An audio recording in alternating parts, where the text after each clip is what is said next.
ಅರ್ಜುನ್ ಜನ್ಯ ಅವರ ಮೊದಲ ನಿರ್ದೇಶನದ ಚಿತ್ರದಲ್ಲಿ ಶಿವರಾಜ್ ಕುಮಾರ್ ಹಾಗೂ ಉಪೇಂದ್ರ ಹಾಗೂ ರಾಜ್ ಬಿ ಶೆಟ್ಟಿ ಅವರು ನಟಿಸಿದ್ದಾರೆ. ಟ್ರೈಲರ್ನಿಂದಲೇ ಸಾಕಷ್ಟು ಕುತೂಹಲವನ್ನು ಹುಟ್ಟುಹಾಕಿದ್ದಂತಹ 45 ಚಿತ್ರವು ಡಿಸೆಂಬರ್ 25ರಂದು ಸುದೀಪ್ ನಟನೆಯ ಮಾರ್ಕ್ ಚಿತ್ರದ ಅಪೋಸಿಟ್ ಆಗಿ ಬಿಡುಗಡೆಯಾಗಿದೆ.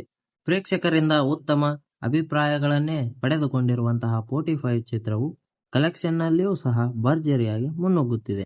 ವರದಿಗಳ ಪ್ರಕಾರ 45 ಚಿತ್ರದ ಮೊದಲ ದಿನದ ಕಲೆಕ್ಷನ್ 5.5 ಕೋಟಿ ಎಂದು ಹೇಳಲಾಗುತ್ತಿದೆ. ಇನ್ನು ಎರಡನೇ ದಿನದ ಕಲೆಕ್ಷನ್ನಲ್ಲಿ ಇಳಿಕೆ ಕಂಡಿರುವಂತಹ 45 ಚಿತ್ರವು ಎರಡನೇ ದಿನದಂದು 2 ಕೋಟಿಗಳನ್ನು ಕಲೆಕ್ಷನ್ ಮಾಡಿದೆ ಎಂದು ವರದಿಯಾಗಿದೆ. ಶಿವಣ್ಣ, ಉಪೇಂದ್ರ ಹಾಗೂ ರಾಜ್ ಬಿ ಶೆಟ್ಟಿ ಅವರ ನಟನೆಗೆ ಪ್ರೇಕ್ಷಕರು ಮನಸೋತಿದ್ದಾರೆ. ಇನ್ನು ವೀಕೆಂಡ್ನಲ್ಲಿ ಫ್ಯಾಮಿಲಿ ಆಡಿಯನ್ಸ್ಗಳನ್ನು ಚಿತ್ರಮಂದಿರಗಳತ್ತ ಸೆಳೆಯುವಂತ ಕೆಲಸವನ್ನು 45 ಚಿತ್ರವು ಮಾಡಲಿದೆ ಎಂಬ ನಿರೀಕ್ಷೆಯಲ್ಲಿ ಚಿತ್ರತಂಡವೂ ಇದೆ. ಹಾಗಾಗಿ ವೀಕೆಂಡ್ನಲ್ಲಿ ಚಿತ್ರದ ಕಲೆಕ್ಷನ್ನಲ್ಲಿ ಏರಿಕೆಯಾಗಬಹುದು ಎಂಬ ನಿರೀಕ್ಷೆಯಲ್ಲಿ ಚಿತ್ರತಂಡ ಕಾಯುತ್ತಿದೆ.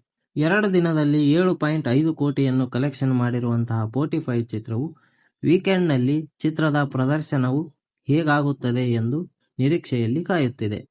ಫ್ಯಾಮಿಲಿ ಆಡಿಯನ್ಸ್ ನೋಡುವಂತಹ ಸಿನಿಮಾ ಎಂದು ಪ್ರಚಾರದಲ್ಲಿ ಹೇಳಲಾಗಿತ್ತು. ಹಾಗಾಗಿ ವೀಕೆಂಡ್ನಲ್ಲಿ ಫ್ಯಾಮಿಲಿ ಆಡಿಯನ್ಸ್ಗಳು ಥಿಯೇಟರ್ನತ್ತ ಬರುವ ಸಾಧ್ಯತೆಗಳು ಹೆಚ್ಚಾಗಿವೆ.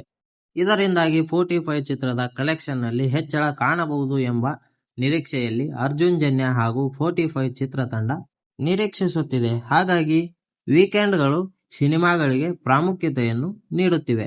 ನೀವು ಸಹ 45 ಚಿತ್ರವನ್ನು ವೀಕ್ಷಿಸಿದ್ದೀರಾ? ಹಾಗಾದರೆ ಚಿತ್ರದ ಬಗ್ಗೆ ನಿಮ್ಮ ಅಭಿಪ್ರಾಯವನ್ನು ಕಮೆಂಟ್ ಮಾಡಿ. ಈ ಒಂದು ಮಾಹಿತಿ ನಿಮಗೆ ಇಷ್ಟವಾಗಿದ್ದಲ್ಲಿ ಈ ವಿಡಿಯೋಗೆ ಒಂದು ಲೈಕ್ ಮಾಡಿ ಹಾಗೂ ನಮ್ಮ ಚಾನಲ್ ಅನ್ನು ಸಬ್ಸ್ಕ್ರೈಬ್ ಮಾಡಿ. ಧನ್ಯವಾದಗಳು.